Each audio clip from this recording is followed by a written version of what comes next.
সুপ্রিয় ছাত্র ছাত্রীরা, আশা করি তোমরা সবাই ভালো আছো। আমরা ইতিপূর্বে পার্ট 1 কিছু লেকচার দেখেছি। পার্ট 1-এ কম্পিউটার এডেড ড্রাফটিং সাবজেক্টের পলিলাইন, রেক্টেঙ্গুলার, পলিগন ইত্যাদি সম্পর্কে আমরা থিওরি নিয়ে আলোচনা করেছিলাম। এখন আমরা কিছু প্র্যাকটিক্যাল নিয়ে সেই বিষয়ে প্র্যাকটিক্যাল নিয়ে আমরা আলোচনা করব। সামনে আমি কিছু স্ক্রিন দেখতে পাচ্ছ, সেই স্ক্রিনটা তোমরা নিশ্চয়ই বুঝতে পারছো। অটোক্যাড 2007 সফটওয়্যার, অটোক্যাড সফটওয়্যারে 2007 ভার্সনে কাজটি করা। তো চলো দেখি আমরা আসলে কিভাবে পলিগন, সার্কেল, বহুভুজ এবং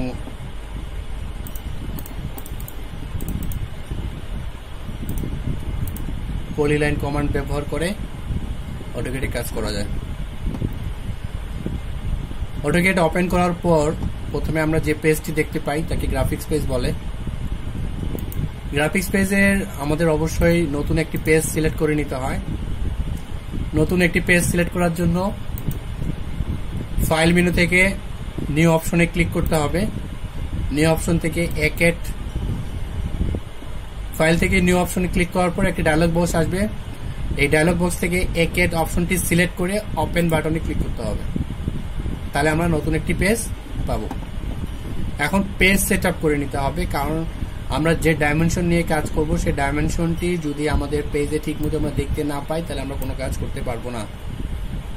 পেজ সেট আপের জন্য আমাদেরকে প্রথমেই কোথায় যেতে হবে? Format menu. হ্যাঁ, তোমরা নিজেই যারা জানো, যারা বুঝো, যারা করেছো আগে কাজগুলো তারা অবশ্যই বুঝতে পারবা। ফরম্যাট মেনু থেকে প্রথমে ইউনিটস অপশনে ক্লিক করতে হবে। ইউনিটস থেকে আর্কিটেকচারাল সিলেক্ট 0 ফিট 0 ইঞ্চি, আর ইউনিট অফ স্কেলে যায় হ্যাঁ ইঞ্চি সিলেক্ট করে নিতে হবে, তারপর ওকে। আবার ফরম্যাট থেকে ডাইমেনশন স্টাইল থেকে মডিফাই থেকে এখানে আমাদের 4টি ধাপে কাজ করতে হয়। প্রথমে আমরা প্রাইমারি ইউনিটস নিয়ে কাজ করব। আর্কিটেকচারাল 0 ফিট 0 ইঞ্চি। টেক্সট অপশনে যায় টেক্সট হাইট, আমরা এখানে টেক্সট হাইট দিব 6 মানে 6 ইঞ্চি। সিম্বলস এন্ড অ্যারো অথবা টেক্সট স্টাইলে যাই, আমরা যদি এখানে লেখার স্টাইল চেঞ্জ করতে চাই তাহলে আমরা টেক্সট স্টাইলে যাই। এখানে আমাদের টেক্সটের অনেকগুলো ফন্ট আছে, যে ফন্ট নিয়ে আমরা রাখতে চাই সেই ফন্টটি আমরা এখান থেকে সিলেক্ট করব। সিলেক্ট করার পর অ্যাপ্লাই করে ক্লোজ করব। টেক্সটের যদি কালার দিতে চাই তবে এখান থেকে আমরা কালার যেটি ভালো লাগে সেই কালার হিসাবে সেই কালারটা সিলেক্ট করে নেব। লাইনসে ডাইমেনশন লাইন এবং এক্সটেনশন লাইন দুটি অপশনে কাজ করতে হয়। তো ডাইমেনশন লাইনের আমরা এখানে ইঙ্গিত ঠিক মতো বোঝানোর জন্য একটি কালার দিলাম এবং এক্সটেনশন লাইন থেকে এখানে একটি কালার সিলেক্ট করলাম। সবকিছু ঠিক হয়ে যাওয়ার পর ওকে বাটনে ক্লিক করব, দেন সেট কারেন্ট করে দিয়ে ক্লোজ করে দিব। এখন আমরা দেখি যে আমাদের পেজ সেটআপ ঠিক মতো হয়েছে কিনা তা দেখার জন্য প্রথমে আমরা একটা লাইন কমান্ড ইউজ করি। L enter, first point, line আঁকা বাঁকা সোজা করার কমান্ড F8। 10 ফিট দূরত্বে একটা লাইন নিব, সো L লিখে এন্টার, 10 ফিট কিবোর্ডে লিখে এন্টার প্রেস করব।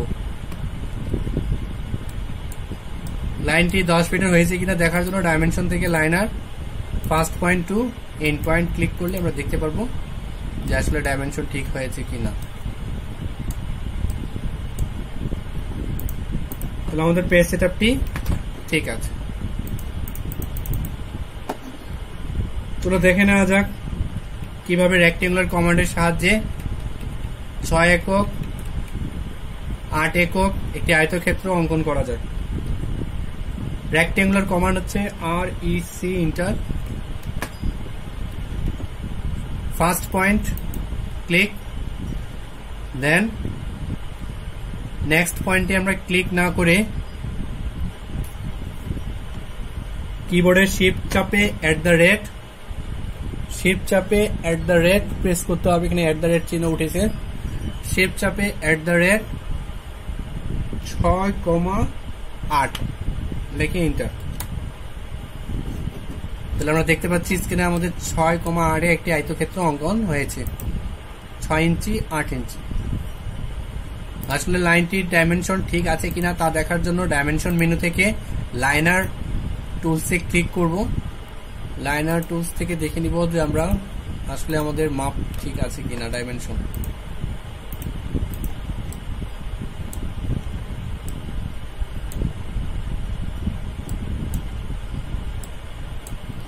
আমি আরেকবার দেখাচ্ছি, REC enter, first point click, end পয়েন্টে আমরা ক্লিক না করে এই অবস্থায় রেখে শিফট চাপে চাপে কিবোর্ডের যে মাপ নিতে চাই সে মাপটি উল্লেখ করব, সেই পরিমাপ উল্লেখ করব, যেমন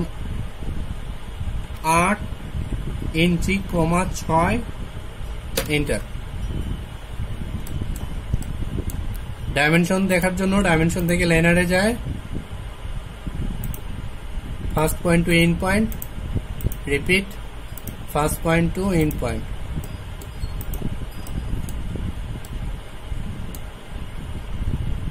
অবজেক্টের তুলনায় দেখা যাচ্ছে যে লেখার যে সাইজটা অনেক বড় হয়ে গেছে।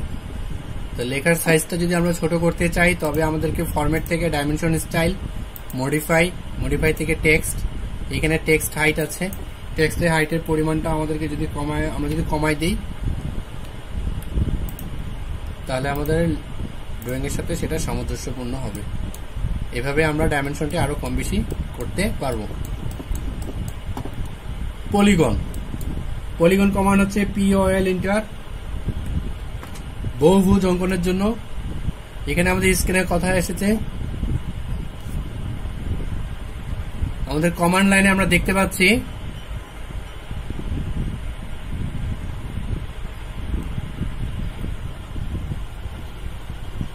কমান্ড লাইনে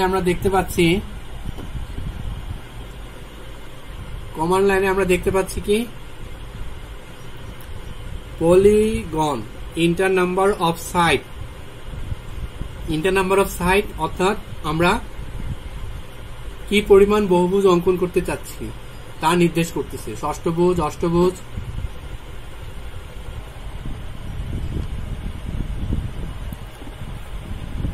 আমরা এখানে ষড়ভুজ অঙ্কন করব। সো এখানে 6 লিখলাম, দেন এন্টার প্রেস করে দিলাম।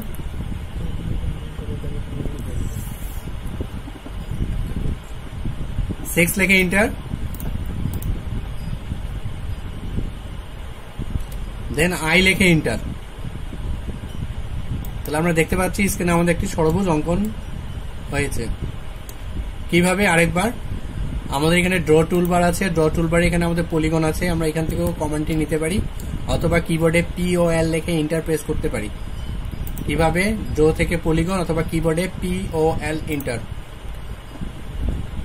ইন্টার নাম্বার সাইড কয়টা দিতে যাচ্ছি? পঞ্চভুজ, আমরা 5 লিখে এন্টার চাপ প্রেস করলাম।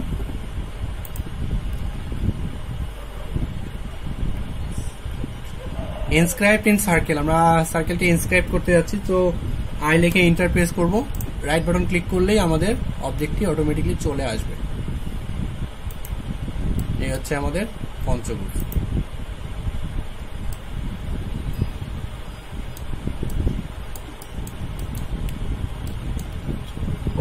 পলিলাইন, ড্র টুলবার থেকে আমরা এখানে পলিলাইন অপশনটি সিলেক্ট করতে পারি। পলিলাইন দ্বিমাত্রিক লাইন, অর্থাৎ কোনো ভাঙা লাইন হবে না, একত্রে যুক্ত একটি লাইন তৈরি হবে। এটি হচ্ছে আমাদের একটি পলিলাইন। আমরা যদি এই অবজেক্টটিকে সিলেক্ট করি তাহলে কি ঘটবে দেখো। একটি অবজেক্টকে সিলেক্ট করতে গেছি, দেখা গেছে যে সবগুলো লাইনই আমাদের এখানে সিলেক্ট হয়ে গেছে। এটাই হচ্ছে আমাদের পলিলাইনের সুবিধা, একত্রে অনেকগুলো যুক্ত লাইন তৈরি করা যায়।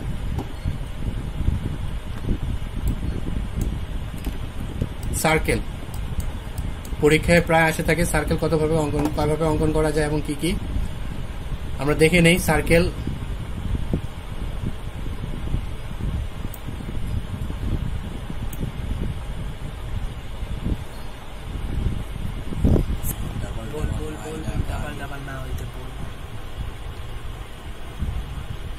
সার্কেল আমরা দেখতে পাচ্ছি এখানে সার্কেল আমাদের যে কোনো পদ্ধতিভাবে অঙ্কন করা যায়। এখানে সার্কেলের কিছু সাব মেনু রয়েছে, এগুলোকে সাব মেনু বলা হয়।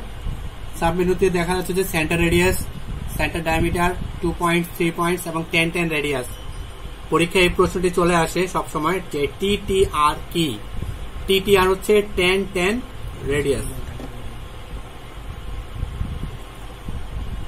তো আমরা জানি যে সার্কেল অঙ্কন করার কমান্ড হচ্ছে সি লেখে এন্টার।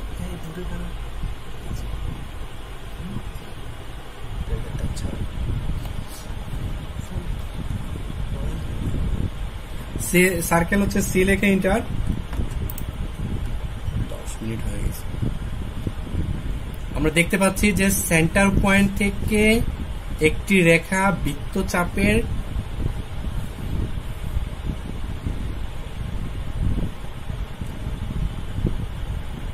আমরা দেখতে পাচ্ছি যে সেন্টার থেকে একটি রেখা, এই রেখাটিকে কি নির্দেশ করতেছে? এই সার্কেলের রেডিয়াস নির্দেশ করতেছে, অর্থাৎ ব্যাসার্ধ। আমরা যদি এটার ব্যাসার্ধ 2 ফিট দেই তাহলে কি হবে? 2 ফিট ব্যাসার্ধ বিশিষ্ট একটি বৃত্ত হবে। আমরা ডাইমেনশন থেকে যদি রেডিয়াস অপশনটি সিলেক্ট করি তাহলে রেডিয়াস থেকে আমরা দেখতে পাবো যে আসলে ডাইমেনশনটা আমরা কতটুকু নিয়েছিলাম।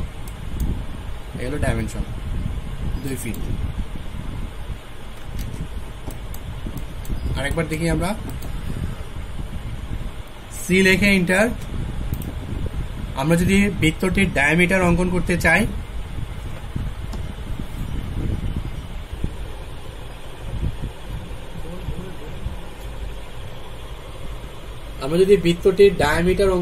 চাই এখানে দেখো কমান্ড লাইনে একটি কথা উল্লেখ করা আছে, specify radius of circle or diameter.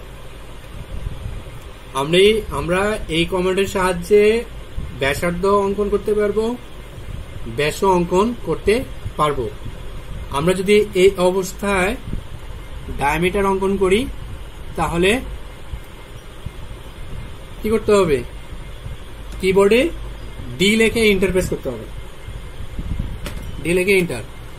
আমরা দেখতে পাচ্ছি যে ব্যাসের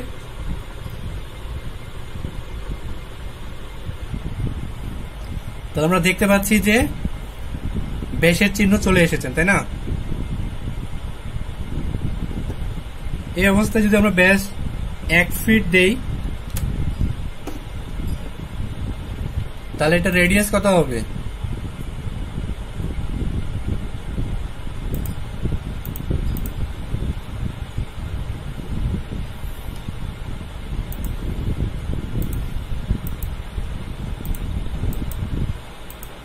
আমরা দেখলাম দায়া দিয়েছিলাম কত? 1 ফিট, আর রেডিয়াস 6 ইঞ্চি, অর্থাৎ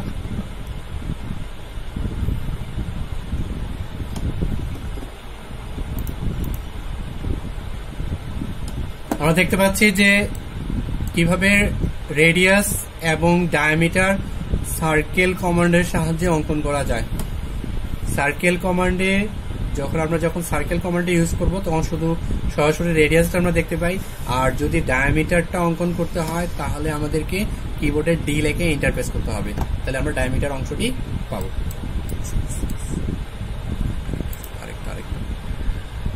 সার্কেল কমান্ডের সাহায্যে আমাদের 2 point, first point, second point, 2 পয়েন্টের সাহায্যে বৃত্ত অঙ্কন হয়ে যায়। তারপর হচ্ছে আমাদের 3 পয়েন্ট, ফার্স্ট, সেকেন্ড এবং থার্ড। মাউসটি জাস্ট 3 পয়েন্টে ক্লিক করতে হবে। আরেকবার 1, 2, 3, 3 পয়েন্টে সার্কেল অটোমেটিকলি চলে আসবে। 10 রেডিয়াস, সার্কেল ড্র মেনু থেকে সার্কেল থেকে 10 রেডিয়াস। দুইটি বৃত্তকে স্পর্শ করানোর মাধ্যমে সার্কেলটি তৈরি হবে। আমরা দুটি বৃত্তকে স্পর্শ করালাম, স্পর্শ করানোর পর একটি সার্কেলের জাস্ট রেডিয়াস দিব আমরা 2 ফিট। দুটি বৃত্তর স্পর্শ করানো একটি সার্কেল তৈরি হলো। এখান থেকে দেখো রেডিয়াস দিয়েছিলাম 2 ফিট, এই হলো রেডিয়াস 2।